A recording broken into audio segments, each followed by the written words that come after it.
माँ बाप से बढ़ के कोई नहीं है दुनिया में। आज मुझे माँ बाप की कमी खली है। माँ बाप क्यों याद आए पता है? जब बाहर दरवाजा खटखटा किसी ने सर पे हाथ नहीं रखा, उस वक्त एहसास होता कि माँ बाप की जिंदगी में जरूरत कितनी है। अगर मेरी माँ होती मैं उसके गोद में सर रख कर रो लेती, या बाप होता मैं उसके गले लग लेती, पर मेरा कोई नहीं था। बाकी लड़कियों का तो सब कुछ है, माँ है, बाप है, भाई है, तो उनसे बाहर ना जाए। मैं इन छोटे मोटी चीजों से टूट जाऊं, मैं वो लड़की नहीं हूं। मैं आगे भी इस केस को आखिरी तक लड़ूंगी, मेरी आखिरी सांस तक लड़ूंगी, जब तक मेरे बलात्कारियों को फांसी की सजा नहीं हो जाती या इनको उम्र कैद नहीं हो जाती। मैं अपनी आखिरी सांस तक लड़ूंगी। साथ तो दिया है अपनों ने, तभी मैं आज यहाँ खड़ी हूँ, वरना ऐसी सिचुएशन भी आई थी कि लोग पंखों से झूल जाते हैं। मैं उन हालातों में जिंदा हूँ। ये कोई जिंदगी नहीं है। एक बेटी को चीख चीख के बोलना पड़ा, मीडिया में, सोशल प्लेटफॉर्म पे बोलना पड़ा कि मेरा गैंगरेप हुआ। शर्म की बात है। हर अधिकारी, अगर एसएसपी महोदय, एसएस तिवारी जैसा हो जाएगा ना, जैसे हमारे मोदी जी हैं, तो कोई भी बेटी न्याय के लिए नहीं तड़पेगी। काफी प्रशासन ऐसा भी आया है जिन्होंने मेरे को तोड़ने की कोशिश की। मुझे हर एक चीज ने झिझोड़ा है। ऐसी कोई चीज नहीं थी कि मैं टूटी नहीं हूँ, मैं टूट टूट के खड़ी हुई हूँ। एक एक कड़ी दोबारा जोड़ी है मैंने। मैं बिखर गई थी एक टाइम पे। रोइएगा मत। मैंने सुसाइड करने की कोशिश की। मैंने हर दरवाजा खटखटाया है, कोई ऐसा दरवाजा नहीं जिसपे मैंने नहीं खटखटाया। सबके दरवाजे नोक के न्याय मिले कैसे? पर बोलते हैं ना, सांच को आंच नहीं होती। न्याय मिला है, देर से ही सही न्याय मिला, जस्टिस हुआ है। नमस्कार, आप देख रहे हैं केकेजी न्यूज का डिजिटल पेज और मेरा नाम है पुरुषोत्तम से। दर्शकों, आज हम आपको ऐसी खबरों से रूबरू कराएंगे जिसको सुनकर और देखकर आपके भी रोंगटे खड़े हो जाएंगे। पिछले तकरीबन एक साल से ऊपर एक सहारनपुर की देहात विधानसभा की महिला पिछले काफी समय से थाने, पुलिस चौकी से लेकर कप्तान साहब के दरबार के चक्कर लगा लगाकर थक चुकी। उस महिला का लगातार ऐसा आरोप था कि उसके साथ में गैंगरेप हुआ और धन परिवर्तन जैसे ना जाने तमाम कितने उन्होंने जुल्मों को सहा। और आज उस महिला को न्याय मिला है और महिला खुद बातचीत करने के लिए मेरे साथ मौजूद है। चलिए उन महिला से बातचीत करते हैं। मैडम, पहले बहुत बहुत स्वागत है आपका। धन्यवाद सर, आपका वेलकम है। किस तरीके से देखते हैं, काफी समय से मैं आपकी शिकायत सुन रहा, तो आप लगातार पुलिस, थाने, कोर्ट कचहरी के मैंने आपको चक्कर लगाते हुए देखा जी। और आज वो जिनके ऊपर तमाम आपने ऐसे आरोप लगाए थे, आज उस सलाखों के पीछे कैसे देखते हैं आज के दिन को? आज के दिन बहुत अच्छा दिन है। अपराधियों की गिरफ्तारी हुई है और एक किस्म से सच्चाई की मिसाल कायम हुई है। सच की जीत हमेशा होती आई है और झूठ हमेशा हारा है और हारेगा। आज इंसाफ मिला है। कुछ भाई हैं, कुछ मेरे बाप जैसे बुजुर्ग हैं जो मेरे हाथ सर पे जिन्होंने रखा, मेरे साथ हैं। जैसे कि हमारे वीरेंद्र चौधरी गुज्जर जी चाचा जी हैं, अतुल शर्मा भाई जी हैं भारतीय मानव अधिकार सेवा संगठन से, सुरेंद्र जी भाई जी हैं, राहुल जोगी भाई जी हैं, बाकी अन्य भाई हैं, क्योंकि मैं सबका नाम नहीं जानती हूँ। बहुत भाई हैं, सबका सपोर्ट रहा। उनके सहयोग से आज मेरे बलात्कारियों की गिरफ्तारी हुई है। बहुत एक अंदर बोलते हैं ना, एक लड़की को इतना संघर्ष करना पड़ा है। एक साल से लगातार संघर्ष किया। संघर्ष करने के बाद आज मैंने हिंदुस्तान की बेटी होने का एक मिसाल कायम की है। मैं हारने वाली लड़की नहीं हूँ। मैं इन छोटे मोटी चीजों से टूट जाऊं, मैं वो लड़की नहीं हूँ। मैं आगे भी इस केस को आखिरी तक लड़ूंगी, मेरी आखिरी सांस तक लड़ूंगी, जब तक मेरे बलात्कारियों को फांसी की सजा नहीं हो जाती या इनको उम्र कैद नहीं हो जाती। मैं अपनी आखिरी सांस तक लड़ूंगी। मैडम, एक अहम सवाल पूछना चाहता हूँ। मैंने भी तमाम आपके इंटरव्यू किए हैं, आपने तमाम न्याय के लिए गिड़गिड़ाई है, रोई है, मैंने तमाम तस्वीर आपकी देखी है जी। कहाँ पर आपको ऐसा लगा था कि अब मैं अपने जिस मुकाम पर आपको जाना था, अब मैं पीछे हट जाऊंगी? किन लोगों ने आपको परिस्थिति में साथ दी? तमाम संगठन आपके साथ लगे, फिर वो बैकफुट पर भी आए, शर्मा जी आपके साथ जुड़े रहे, अब अंतिम दौर में किसने आपको मुख्य तौर से साथ दिया? देखिए, मेरा जो है, आज मैं किसी संगठन का या किसी भी चीज का यहाँ खुलासा नहीं करूंगी मीडिया पे, क्योंकि मैंने 9 तारीख को प्रेस कॉन्फ्रेंस रखी है यहाँ पेपर मिल रोड पे।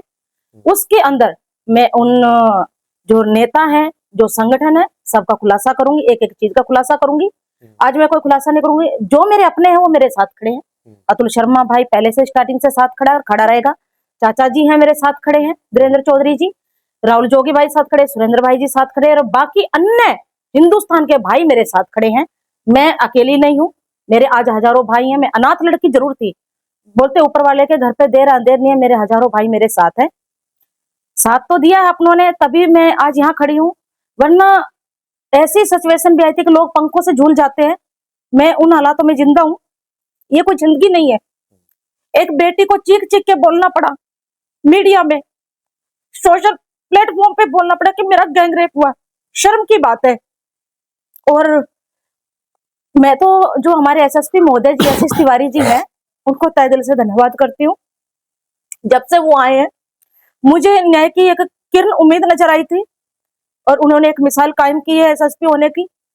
जो उन्होंने मेरे से वादा किया था, जो हमारे संगठन से उन्होंने वादा किया था, वो एसएसपी तिवारी जी ने अपने वादे पे खरे उतरे।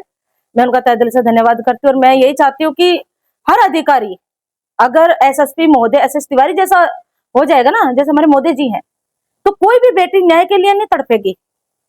काफी प्रशासन ऐसा भी आया है जिन्होंने मेरे को तोड़ने की कोशिश की। मुझे हर एक चीज ने झिझोड़ा है। ऐसी कोई चीज नहीं थी कि मैं टूटी नहीं हूँ, मैं टूट टूट के खड़ी हुई हूँ। एक एक कड़ी दोबारा जोड़ी है मैंने। मैं बिखर गई थी एक टाइम पे, रोइएगा मत। मैंने सुसाइड करने की कोशिश की। एक डॉक्टर है अरशद, हमेशा मेरी मेडिसिन उनसे चलती है, मेरा इलाज करते हैं। जब मैं पॉइजन खा रही थी, उन्होंने मुझे, मैं भूल नहीं सकती वो बात, उन्होंने पॉइजन मेरे हाथ से छीना और मुझे बोला, तुझे देख के बेटा लगता नहीं कि तू हार जाएगी, तू तो वो बेटी है जो इतनी तकलीफें सहन की और आज तू मरने की सोच रही है। नहीं, मरना कायरता का है। तू मरेगी तो लोग बोलेंगे शायद ये गलत है। तू एक लड़की होके कायर कैसे हो सकती है, इतनी हिम्मत रख सकती है। उस वक्त थाना था, मरना नहीं है, अपराधियों को सजा दिलानी है, आखिरी सांस तक लड़ना है। मैंने हर दरवाजा खटखटाया है, कोई ऐसा दरवाजा नहीं जिसपे मैंने नहीं खटखटाया है। सबके दरवाजे नोक के, न्याय मिले कहीं से। पर बोलते हैं ना, सांच को आंच नहीं होती। न्याय मिला है, देर से ही सही न्याय मिला, जस्टिस हुआ है, होगा। हम सच के साथ हैं और सच के साथ लड़ाई लड़ेंगे, अंतिम शरण तक लड़ते रहेंगे। एक अहम सवाल, आप एक बेटी हैं और एक लड़की होने का दर्द जान सकती है जो आपने झेला है। तमाम ऐसी लड़कियां हैं जो लव जिहाद, धर्म परिवर्तन, तमाम ऐसे पता नहीं कितने मुद्दों का शिकार बनती हैं। उन तमाम लड़कियों को क्या कुछ मैसेज देना चाहेंगे? देखिए, जैसे कि मैं प्रकरण देख रही हूँ, कुछ लड़कियों को मेरी बात बुरी लग जाएगी, हो सकता है समाज को बुरी लग जाए बात। अगर हमें सामने वाला को ये पता है कि सामने हमारे कुआं है, अगर हम उसमें कूदेंगे ना, तो गलती सामने वाले की नहीं, हमारी है। अगर मुझे थोड़ा सा पता होता कि मुस्लिम लोग हैं, मैं ब्राह्मण हूँ, मैं कभी इनके पास नहीं भटकती। आज मैं लाखों प्रकरण देखती हूँ, लड़कियों को पता होता है, वो तब भी उस आग में कूदती हैं। उन बहनों से हाथ जोड़ के निवेदन करती हूँ, इससे अच्छा कोई भिखारी हो, कोई लंगड़ा हो, कोड़ी हो, उससे शादी कर लेना, पर ऐसे शिकार मत होना। अगर आप ऐसे कदम उठाती हैं तो उसमें सक्सेसफुल हो तो अच्छी बात है, नहीं तो भाई जो मेरा हालात किया है हो, मैं नहीं चाहती आने वाले समय में आप लोग वहां पे हो। मेरी बहनों को मैसेज है, ये इंस्टाग्राम, ये फेसबुक, ये लफड़े छोड़ दें। कुछ लोग क्या सोचती हैं, फेसबुक इंस्टाग्राम पे लगी रहती हैं, देखती हूँ जैसे कि दिन में 52 केसेस ऐसे आ रहे हैं। मैं चाहती हूँ मेरी बहनों को मैसेज मिले, समाज को मैसेज मिले कि वो समझे। पर कुछ अंधी लड़कियां समझ नहीं पा रही हैं इस बात को, रोएंगी बाद में, मैं संभल गई, आप संभल नहीं पाएंगी। तो ऐसा काम ना करें, अपने माँ बाप का सर ना झुकाएं। मेरे को कोई समझाने वाला नहीं था, मैं अनाथ थी, कोई पालने वाला नहीं था, कोई समझाने वाला नहीं था। मैं इनकी इमोशनल ब्लैकमेलिंग में आ गई फैमिली की वजह से। आपके माँ बाप हैं, आपको अच्छी जगह देंगे, माँ बाप से बढ़ के कोई नहीं है दुनिया में। आज मुझे माँ बाप की कमी खली है। माँ बाप क्यों याद आए पता है? जब बाहर दरवाजा खटखटाया, किसी ने सर पे हाथ नहीं रखा, उस वक्त एहसास होता कि माँ बाप की जिंदगी में जरूरत कितनी है।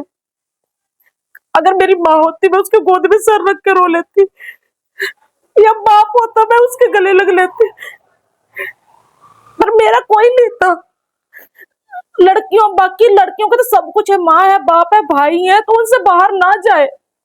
मैं तो उनसे यही मैसेज देना चाहूंगी और उससे ज्यादा मैं कुछ नहीं कहूंगी। समझदार है, बाकी अपनी जिंदगी का निर्णय ले सकती हैं बहन बेटियां, बाकी उनको पता है उनको आग में कूदना है या अच्छी जिंदगी जीना है। बस एक आखिरी सवाल पूछ के खत्म करना चाहेंगे।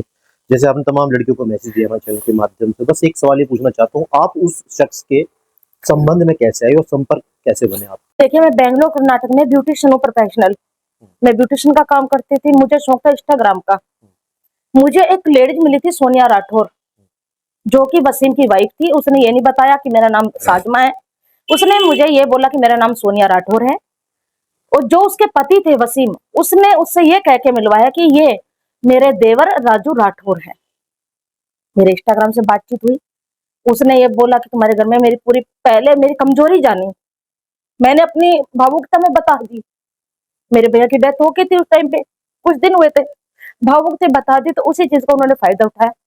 उसके बाप ने, इन्होंने बोला हमारी बेटी है, मेरा बेटा है, हम राजपूत है हिंदू, हम उससे शादी करेंगे तेरी।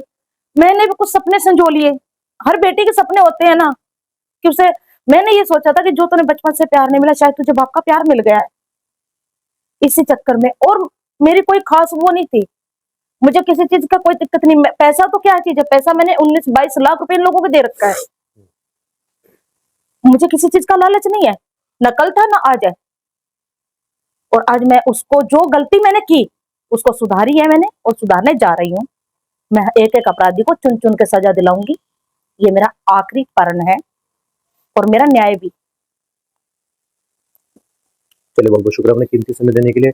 तो आपने देखा, ये वो महिला थी जो लगातार पिछले 1 साल से ऊपर न्याय के लिए दर बदर भटक रही थी। हालांकि आज जो है सहारनपुर की देहात पुलिस ने उन तीनों अपराधियों को सलाखों के पीछे भेजा है। अभी उसमें एक व्यक्ति जो अभी देश से बाहर है, उसके पीछे भी लगातार सहारनपुर पुलिस पड़ी हुई है।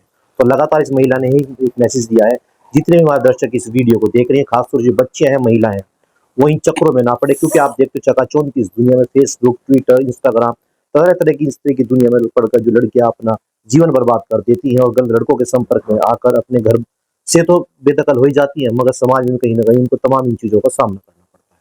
तो लगातार हम आपको ऐसी मुद्दे दिखाते रहेंगे। आज के लिए इतना ही, नमस्कार।